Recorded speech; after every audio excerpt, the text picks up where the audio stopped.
go by the name Sec Fortress, and welcome to yet another section with me. Well, I hope you learned something in our last lesson, which was CSRF, and we learned how to manipulate requests and how to change user passwords even without the victim knowing. I hope you use that video for only educational purposes. Well, welcome to yet another section, and today we'll be talking about LFI. But before we start, I will ask you to do one thing. First is to actually go to Etsy, navigate to etc slash php slash 8.1 slash click and change php, which is php.ini, to allow URL include turned from off to on. You have to turn that from off to on. So if I were you, I would just actually pause this video, navigate to Etsy, I think file system, Etsy, PHP. I got PHP, I think I've seen PHP. Okay, you're gonna have to navigate that. PHP 8.1 clear php.ini. This is read only, so you literally no, I'm just gonna cancel that. So you literally have to open this as roots, type in your password. This is just going to have to be a fast one, and you can just search. Okay, it has even carried me there already. I've been here before. So I mean, this was turned off before, so basically I actually turned it on just for the purpose of this video. Then you can actually save it using Ctrl S, or you could just click this button, which I've already used Ctrl S. So I'm just gonna cancel that, and then we can actually navigate to our, if you have done that, we can continue. So we can actually open up our browser, which is our DVWA app, and I have my file inclusion here. So I will be starting from the low level. I have my file inclusion here. I have file 1.php, which is hello admin, your IP address is 190.168. I have file 2. I needed a password 8 character long, so I picked Snow White and 7 Dwarfs. Who cares? I'm here for file inclusion, bro. File 3.php, welcome back admin, and we can see my browser information. I mean my browser header really. So literally what we are here for is to be able to actually run our own script here. And after my walkthrough, I noticed that if I try to impute any type of file, it's just gonna print out a blank page for me. But when I saw that there was a file 3.php, and then I just started with file 4.php, I noticed that there was an hidden file on this server. Now this is another vulnerability. This is file exposure, which I'm literally not to see this page, but I got lucky and I was able to see I find file 4.php, which is good job. This file isn't listed at all on DVWA. If you are reading this, you did something right. So literally this is not what we are here for. We are here to actually perform file inclusion. That's to add our own file. So let's make this a quick one. First of all, we all know how Linux work, and if you don't know how Linux work, I recommend this book, Linux Basics for Hackers by Know Before. I think, yeah, Know Before. Yeah. Okay, I'm just going to drop the link in the description, which is Linux Basics for Hackers, and I hope you read that book and you get the point that the book is actually trying to pass. So literally what we are here for is file inclusion. So sorry about that. Let's get started. So one thing about Linux is that if we want to navigate backwards, let me open my terminal for you, and I try to navigate backward, let's say to the root file, I can actually do //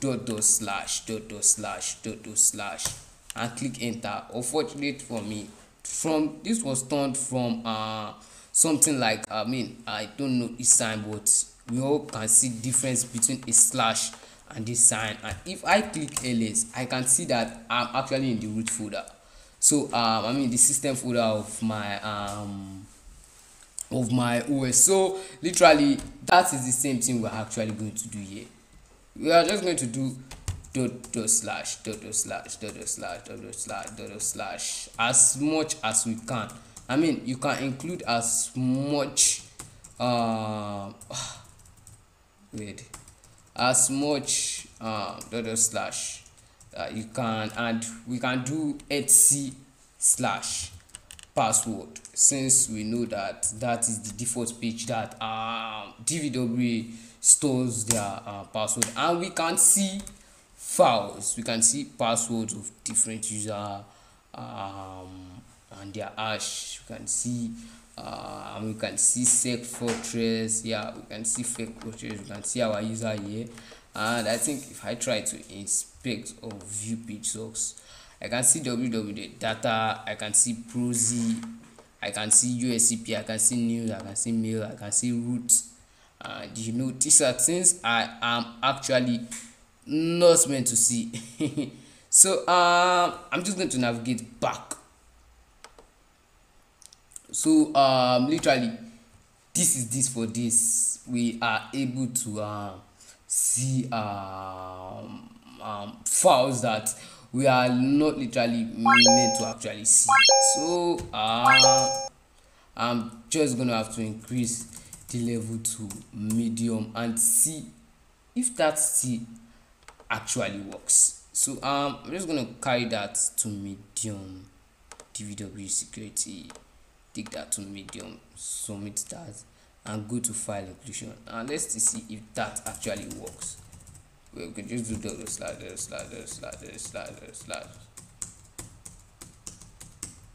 and then etc slash password, and then nothing comes up.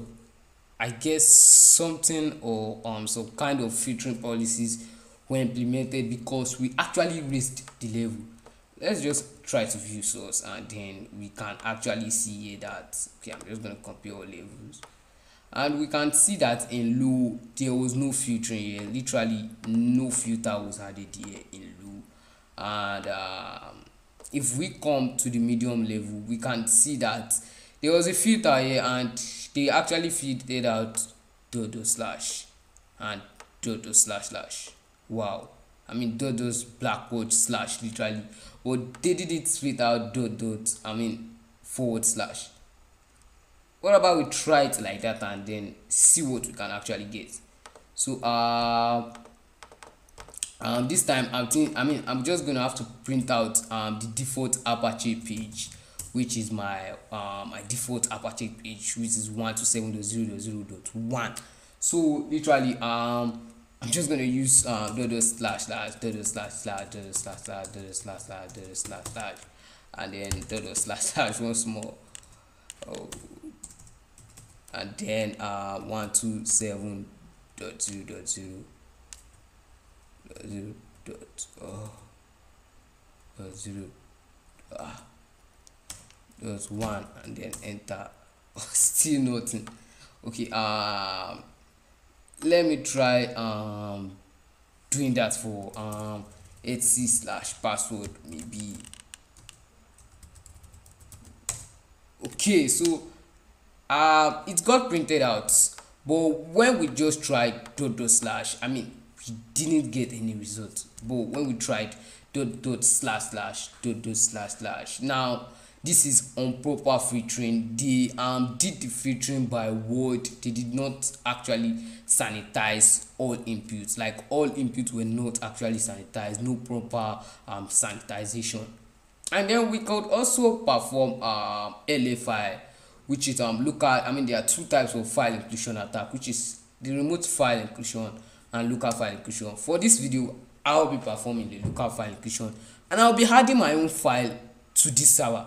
So literally I want to spawn a netcat shell, and at the same time I also want to include my own file. So I'm just gonna have to write a script to that.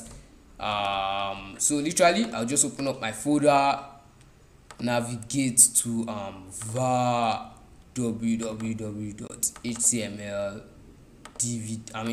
www.html.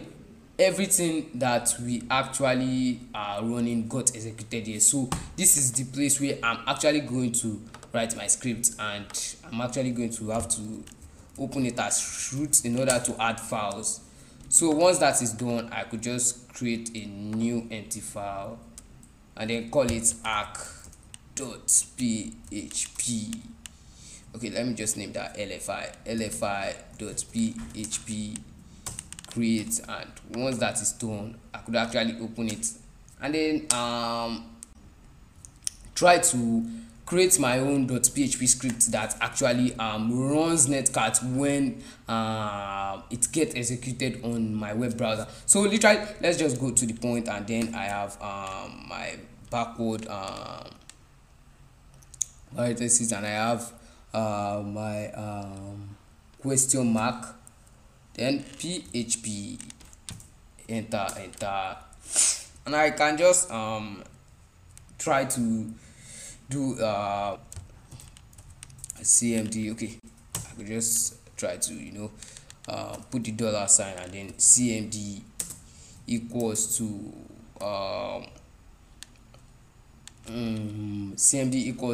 sorry about that.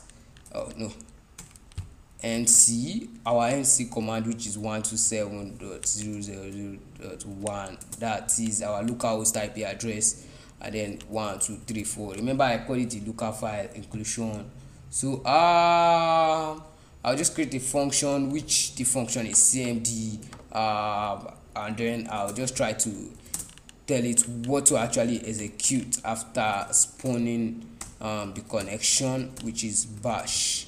Start bash, and then put this. Once that is done, I could actually put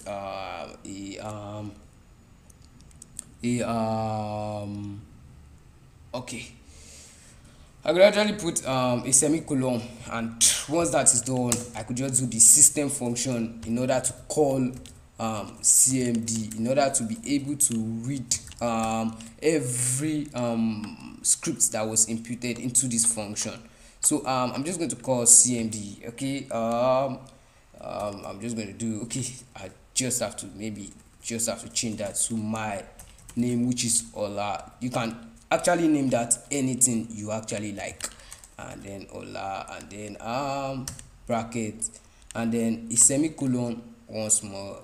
Then I could actually put in I could actually just close the whole program with our question mark, which is question mark, and then a forward a greater sign, a greater than sign, or brackets, and I could just click Ctrl S, and then once that is done, I could actually close our scripts. Our script has already been written, and if you need a clear view of the script, this is it. You could actually just write your own the way I actually wrote it. So literally, what this is the opening of the PHP script, and then this is my function. The function this is my function, and these are the inputs, just like okay, it has been long that I went to Python, but I think in Python we call it input or something like that, I think. Okay, let's just continue, because it has really been long since I actually took a Python class. So literally, once this is done, you can actually close it, and then this is my localhost, this is netcat, this is my port, then the program that should be executed after we got is successful, and this is the system which called out this function, and then I'm just going to cancel other scripts. Then I can actually run, oh sorry about that, I can actually run a netcat shell, which is nc-nvlp1234. Remember, 1234 was the port we actually stated in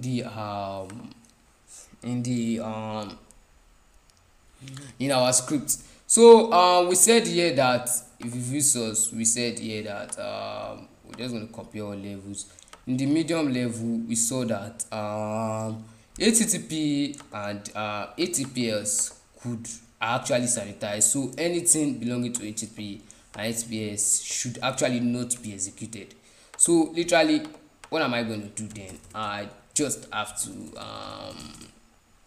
we know HTTP does not work. So we know that there is no proper sanitization of input, so we could just use the capital letter H and then TTP and then our column slash slash 127.0.0.1, and then once that is done, we could actually navigate to lfi.php,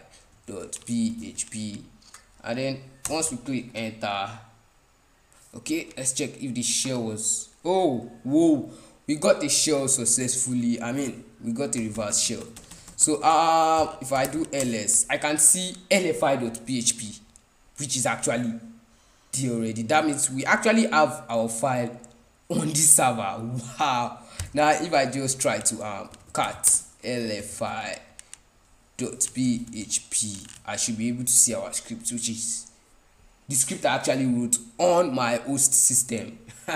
Wow, this is actually great. So I'll just try to close it and move on to the next level, which is actually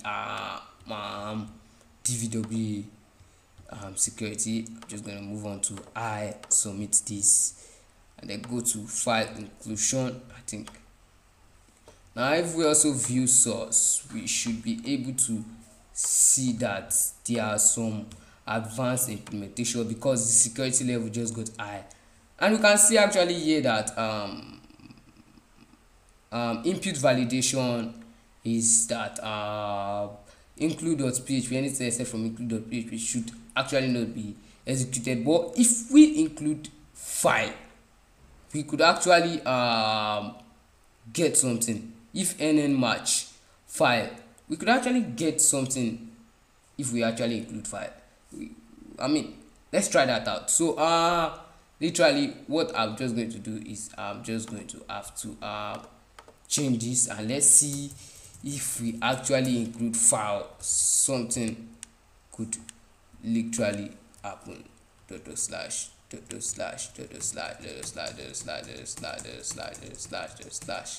and then sc/password. Whoa. And then we actually got our response. Okay, let's try removing file and see, and we see error, file not found. But when we actually include file, we actually get our response. So let's try also running a reverse shell there. Okay, I think it has an objective. Let's check out the objective, which is file inclusion, and we can just check out view app, and then I think it has an objective, and we can see read all 5 famous code from Akibu flags.file.php. Use the file include next time. So literally I'm just going to have to set this to medium just to make this the tutorial faster. You could actually try it out on your own. So I'm just going to have to run the command I ran before. So let me start up my reverse shell, which is nc-vlp, my reverse shell server. And then once that is done, I could actually do http, and then I have that. I should have gained it, and then now I have this. I could actually do lfi, and I could just cd to DVWA, because DVWA is the folder that everything is. And I could actually, what file were we asked to actually read the secret from? View app. We are actually asked to view app. Okay, we were actually asked to view from flags file.php, something like that. Okay, so let me just try doing locate fi.php. Okay, so I can see flags fi.php, can see DVWA. So I'm just going to cd to Akibu, Akibu VLS, and then cd to flags, and then I can just cut in fi.php. and once that is done, let me just zoom this in for us to see. And once that is done, we can see right here that we have to carry that up next time. Yes. And once that is done, we could actually see that we could actually see all 3 secrets, all 5 secrets here. 1 Bond, James Bond, PHP. Then number 2, my name is Sherlock Holmes, my business, blah blah blah. Then number 3, Romeo, wherefore Ada Romeo. Then number 4, wow, we are asked to decode something here. I guess this is a secret. So that is another challenge for us. So let's make this quick. We could just actually run echo, and then and see, just have to copy this, and then I have to just sort them by myself. Copy, selection, go up, place that in. Okay, so I'm just gonna have to remove this by myself. Remove the full stop, and then this, and then we'll just pipe that in. Once that is done, we can just pipe that in with space 64-D. Once that is done, we could just click enter, and we can see the secret of number 4. The pool on the roof must have a leak. Wow. So we just actually decoded a secret. They gave us a challenge and we actually solved another challenge. So literally we have actually come to the end of this video, and I hope you learned something from it. And if you actually do, make sure to click the subscribe button, like my video, and keep sharing. Just keep sharing my video, please. I really need you guys' support. I'm trying to reach 50 followers before the end of this year, and I hope you guys can help me out. I'm very sure in the power of you guys. So thank you for watching once more. I really appreciate it, and make sure to expect my next video, which is file upload. I know you won't want to miss that. So thank you once more. Have a great day.